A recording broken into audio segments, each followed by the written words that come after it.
ताटावरून उठणे, ताट फेकून देणे हे अत्यंत वाईट असते.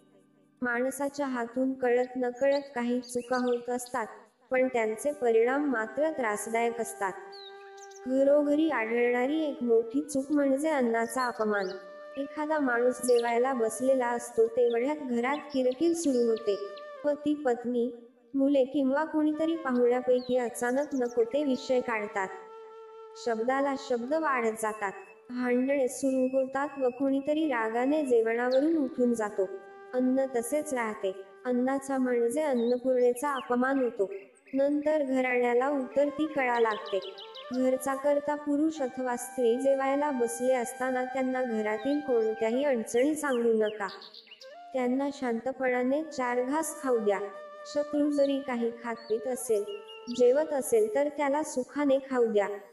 काहीही बोलू नका. अन्नावरून रागाने उठणारी व्यक्ती अथवा त्याला तसे करण्यास भाग पाडणारा कोणीही असो, दोघांनाही अन्नाचा शाप लागतो. गरिबीमुळे काहीजण भाकरी, ब्रेड, वडे, समोसे अथवा लाडू वगैरे चोरून खाण्याचा प्रयत्न करतात व शेवटी जमावाकडून मारही खातात. मांजरे व तत्सम प्राणी काही वेळा चोरून दूध पितात म्हणून काहीजण त्यांना मारतात अथवा हुसकावून लावतात. चोरी करू नये हे बरोबर असले तरी त्या मुक्या प्राण्यांना काय समजणार? एखाद्याचा तोंडचा घास काढून घेणे हे शापाला आमंत्रण देते. त्यासाठी असे प्रकार करू नका. मतभेद वगैरे असतील तर नंतरही त्यावर बोलता येते, पण समोर अन्न असताना चुकूनही तोंडातून अपशब्द काढू नये.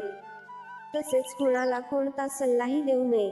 घर असो वा हॉटेल, लग्न, मुंजीचा कार्यक्रम अथवा कोणताही समारंभ असो, लोकांनी शांत मनाने जेवण केले तरच तो आशीर्वाद ठरतो. रागारागात कसे तरी 4 घास पोटात ढकलल्यास तो अन्नपूर्णेचा अपमान होतो. वेळ येताच त्याचे अनिष्ट परिणाम जाणवू लागतात.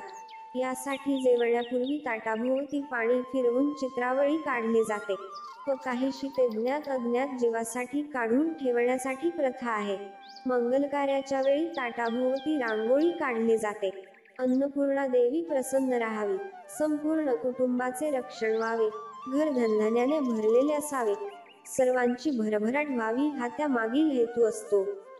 अन्न शिजविणारी अथवा वाढणारी किंवा हॉटेलात सप्लाय करणारे, हातात अन्न असणारी कोणतीही व्यक्ती असो, त्यांचे चांगले वाईट विचार हातात धरलेल्या अन्नात उतरतात.